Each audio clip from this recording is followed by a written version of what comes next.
"Sir, I'm going to have to ask you to step away from the flag." The airport manager's voice sliced through the stillness, authoritative but clearly unsettled, his fingers hovering close to the coffin, wrapped in red, white, and blue. The Marine remained motionless. His gloved hand stayed anchored to the flag. Shoulders square, gaze fixed ahead, not a word. People around Gate 42B had stopped walking. Talking ceased. The silence was thick, charged. Right there, amid buzzing intercoms and flight delays, a quiet act of defiance was unfolding, not through protest, but through reverence. "Step away now. You're not authorized to handle this item," the manager insisted, louder now, motioning for security. But the Marine didn't budge. Then, finally, he spoke, his voice even unwavering, almost like a vow. "Sir, with respect, this isn't an item. It's a Marine, and I won't leave him." A TSA officer stepped forward. "We have schedules, procedures. You're disrupting the flow." The Marine turned just enough to meet his eyes.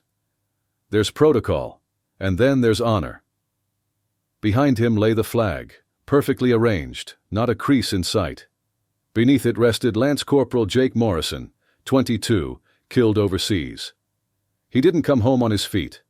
Jake wasn't just another uniform. He was his recruit, his friend, the one he taught to shoot, the one who told bad jokes on long patrols, the one he carried down a mountain after a roadside blast. Escorting him now wasn't a task. It was sacred. From the moment Jake's body touched U.S. soil, the Marine had been his shadow, sworn not to let go until he was returned to his family. The airport didn't care. Timelines were tight. Planes were late. To them, it was just another container on a list. "This isn't Arlington," the manager said sharply. "We're not a funeral home. If you don't move, we'll remove you." The Marine could have explained the tradition, the silent vigil, the unbroken watch, the final respect paid by those who served. But he said nothing. He stood firm.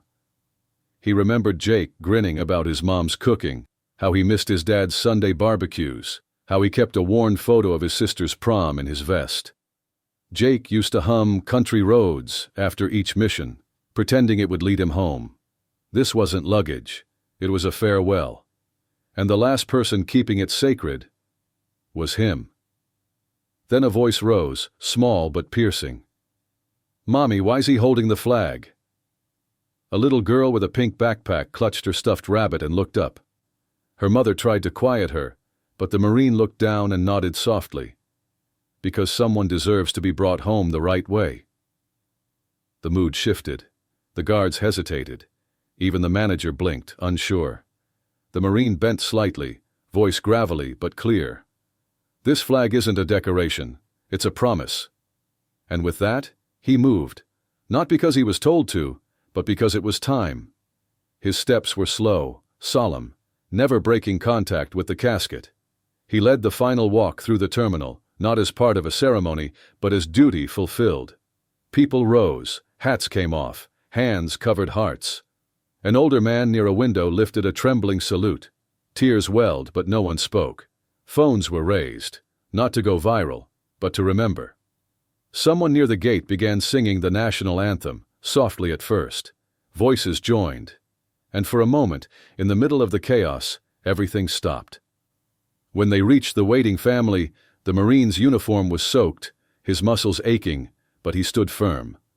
The mother collapsed the moment she saw the casket.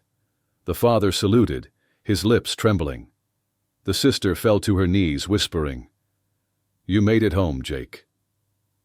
The Marine didn't speak until he folded the flag with practiced precision and knelt, offering it to the mother. He wasn't alone, he said. He was respected. He was loved. As he rose, every eye was on him. The airport manager stepped forward, face pale, eyes red. I didn't realize," he muttered. "I'm sorry." The Marine gave a single nod. "Now you do." A quiet round of applause began. Soft, steady, not for show, but for understanding.